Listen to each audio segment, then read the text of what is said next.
Governor Gavin Newsom at a daily news briefing.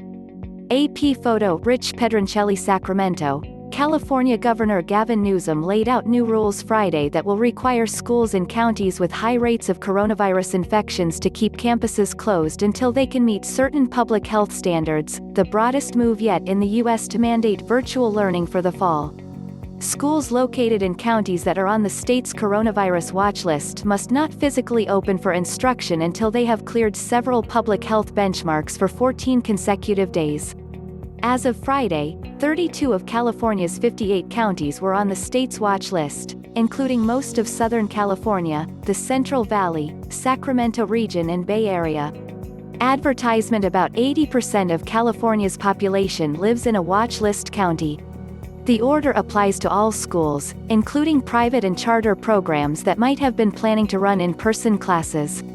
The move defies President Donald Trump's efforts to reopen campuses for the fall and comes amid growing concerns expressed by teachers and families. It also overrides efforts in areas such as Orange County, where the Board of Education this week recommended that students return to classrooms without masks. And Clovis Unified, a district in Fresno County, can no longer open 5 days a week as planned.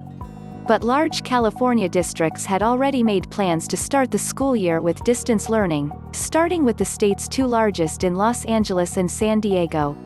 That touched off a cascade of other campus closure announcements, including all districts in Sacramento County. Trump later blasted the closure decision by Los Angeles Unified, the nation's second-largest district, as a terrible decision. Newsom said at a news conference Friday that he recognizes the president's insistence from an economic paradigm regarding schools reopening but noted concerns about teachers' health and the unknowns surrounding childhood transmission of the virus. "I'm not looking to score cheap political points with people that have different points of view," Newsom said. "I respect and appreciative this dialectic, this conversation we're having. For schools that do reopen, all staff, as well as students in the 3rd grade and above will be required to wear a face covering." An official in the Newsom administration told Politico Friday that California is the first state to take school mask enforcement further and will exclude students from schools if they refuse to wear a mask and force them to partake in distance learning instead. Teachers in schools able to reopen will be routinely provided coronavirus testing by their districts.